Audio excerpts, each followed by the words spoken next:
Hey guys, Nathan with Duck River Honey. It is April 16th and we finally reached apple blossom. So the apple trees in my orchard right next to my home bee yard are blooming, and that is a sign of things to come. When we hit apple blossom, that's really when swarming takes a turn. So up to now, basically all hives have been preparing to swarm. That's going to start to slow down if I can keep them weak and convince them not to swarm for the next 2-3 weeks. Then we're going to be into black locust towards the tail end of this month, and then tulip poplar will kick off in May, really the middle 2 weeks of May. Black locust and tulip poplar are both major flows. Everything that we've got up until then, the hives can make honey off of it in a good year like this where we've got some flight weather, but those major flows are really what will get the bees to switch out of swarm mode and into nectar collection mode. So that's really what I'm looking for, and I'm just trying to get to that point. I'm trying to get to black locust and prevent as many swarms as I possibly can. So all I'm doing is assessing colonies, trying to see which ones are too strong, who's queen right and is going to swarm before that nectar flow kicks in a couple of weeks, and trying to pull them back, slow them down, stop them, split them, whatever I have to do.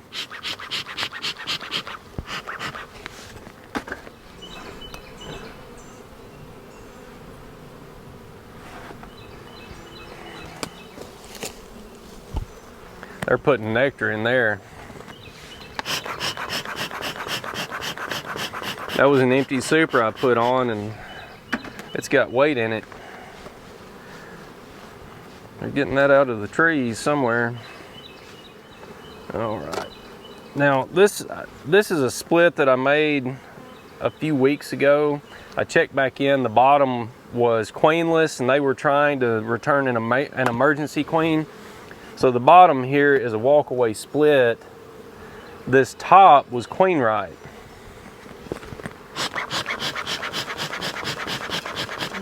And because of that, even though she lost her foragers, the foragers would have come out of here and returned down here. She can recover from that pretty quickly. So I'm going through all of these, and I'm finding some queen cups, looking very populated. They are making some honey. So I think that this top will probably swarm before we get to black locust.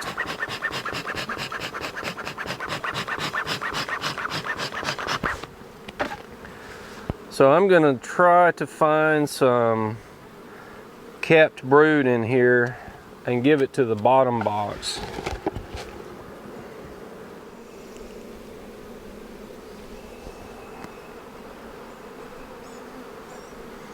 We've got some eggs and some kept brood there. There's not a lot of it.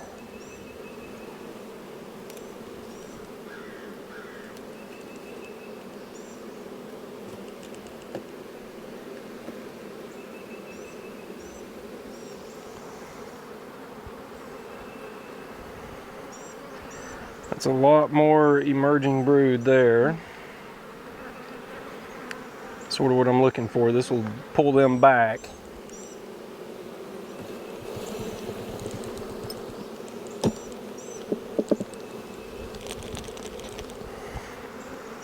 Shake the bees off.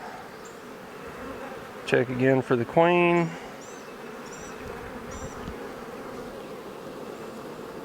Give that to the bottom.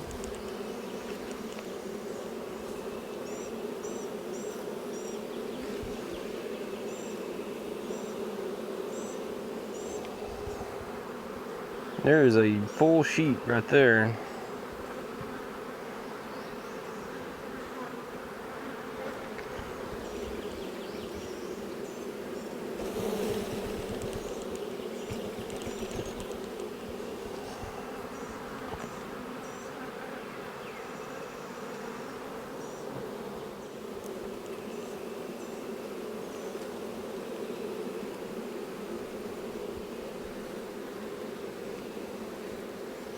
Emerging brood and some eggs. That next frame looks good.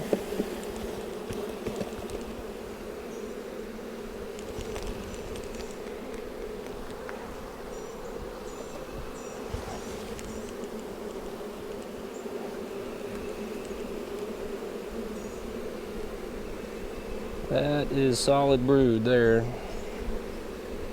That's great.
All right, so I split this colony at the end of March. It's been about 2 weeks.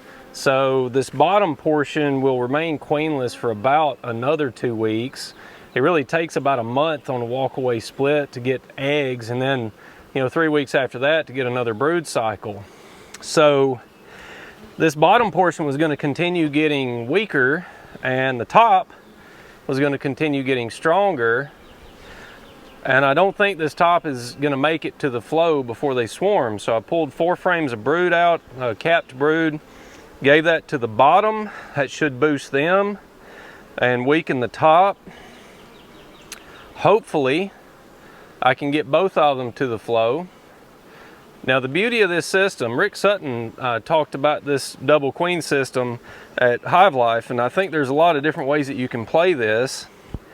But what I'm going to do is wait until it's been a month and check this bottom for queen ride. If they've returned a new queen, I'll wait until she gets good and established. She's got some capped brood down here, and then I'll go into this top part and find the old queen, and I'm going to pull her out into a very small nuke, and I will combine the rest of these bees just by pulling this double screen board.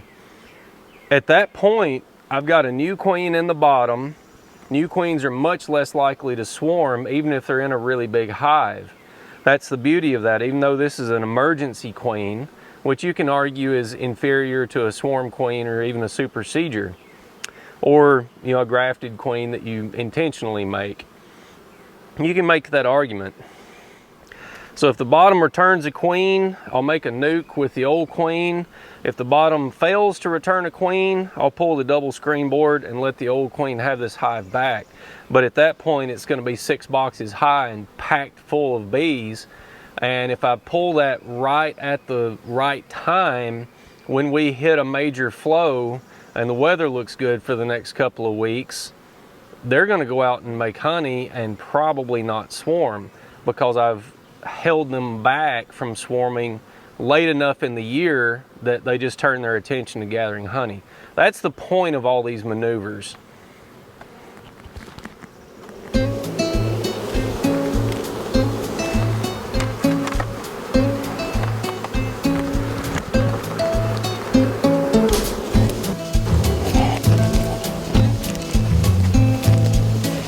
Out of my leg.